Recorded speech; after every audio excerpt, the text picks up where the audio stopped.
Praise the Lord.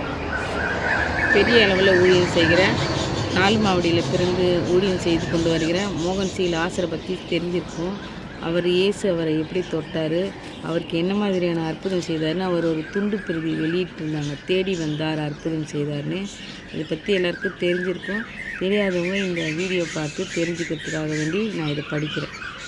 அவருக்கு மோகன் C Lazarus அவருக்கு வயது 14. அப்போ அவருடைய இருதயம் வீங்கி அவருடைய வலது கால் செயலற்று போயிட்டு மரணப்படுக்கையில் இருந்தாராம். சென்னை பட்டணத்தில் பல டாக்டர் இடத்தில் அவங்க பெற்றோர்கள் அவங்களை கொண்டு சென்றார்கள். என்றாலும் டாக்டர்கள் அவங்கள கைவிட்டாங்களாம். மருத்துவத்தால் இவனை குணமாக்க முடியாதுன்னு சொல்லிவிட்டாங்களாம். மரணத்துக்கு அவருக்கு 1 அடி தூரம் மாத்திரமே இருந்தது. கைவிடப்பட்ட நிலையில் நான் சாக கிடந்த போது ஒருவர் என்னை தேடி வந்தார், என்னை தொட்டார், எனக்கு அற்புத சுகம் கொடுத்தார். இந்த அற்புதமானவரை நீங்களே அறிந்து கொள்ள வேண்டும் என்று விரும்புகிறேன். தூத்துக்குடி மாவட்டத்தில் உள்ள ஒரு அழகிய கிராமம் நாலுமாவடி. இங்கு தான் 1954ஆம் ஆண்டு ஒரு பக்தியுள்ள குடும்பத்தில் பிறந்தேன். சிறு வயது முதலே தெய்வ பக்தியில் வளர்க்கப்பட்டேன். நான் சிறுவனாக இருக்கும்போது என் பாட்டி ஒவ்வொரு நாளும் ராமாயண மகாபாரத கதைகளை சொல்வார்கள். ஆகவே தெய்வத்தை பார்க்க வேண்டும், தெய்வத்தோடு பேச வேண்டும் என்று வாஞ்சை சிறு வயது முதலே எனக்குள் காணப்பட்டது. எங்கள் வீட்டில் இருந்த பூஜை அறைக்குள் தினமும் காலை மாலையும் தெய்வ வழிபாடு செய்வேன். என் தகப்பனார் வியாபாரத்தை நிமித்தம் சென்னை பட்டணம் வந்தார்கள்.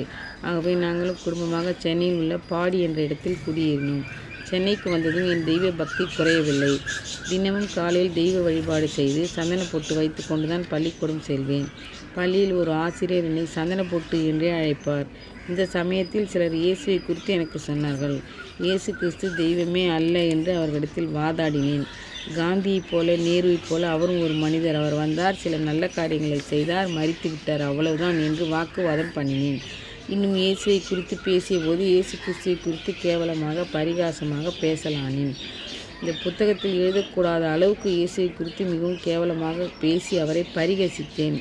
அந்த அளவு தெய்வ பக்தி மத வைராக்கியம் எனக்குள் இருந்தது. அப்போது எனக்கு வயது 14. சென்னை வில்லிவாக்கத்தில் உள்ள சிங்காரம்பிள்ளை ஹைஸ்கூலில் 9ஆம் வகுப்பு படித்து கொண்டிருந்தேன்.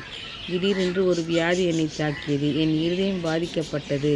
என் வலது கால் செயலற்று போனது. என் பெற்றோர் என்னை டாக்டரிடத்தில் கொண்டு சென்றார்கள். என்ன வியாதி என்றே அவர்களால் தீர்மானிக்க முடியவில்லை. மருந்து மாத்திரைகளை மாற்றி மாற்றி கொடுத்தார்கள். வியாதி குறையவில்லை, அதிகமாயிற்று. பல டாக்டரிடத்தில் என்னை கொண்டு போனார்கள். எனக்காக ஏராளமான பணத்தை செலவழித்தார்கள். ஆயிரக்கணக்கான மாத்திரைகளை நான் விழுங்கினேன். டாக்டர்கள் ஒவ்வொரு மணி நேரத்துக்கு மாத்திரைகளை கொடுத்தார்கள். என்றாலும் என் வியாதி அதிகரித்தது அல்லாமல் குறையவில்லை. என் இருதயம் வீங்கிவிட்டது. வலது கால் முற்றிலும் செயலற்று போனது. வியாதியின் அகோரத்தினால் நான் மெலிந்து எலும்பு தோலுமானேன். என் இருதயம் வீங்கி இருப்பதை வெளியிலிருந்தே பார்க்க முடியும். அப்படி என் இருதயம் பாதிக்கப்பட்டு விட்டது.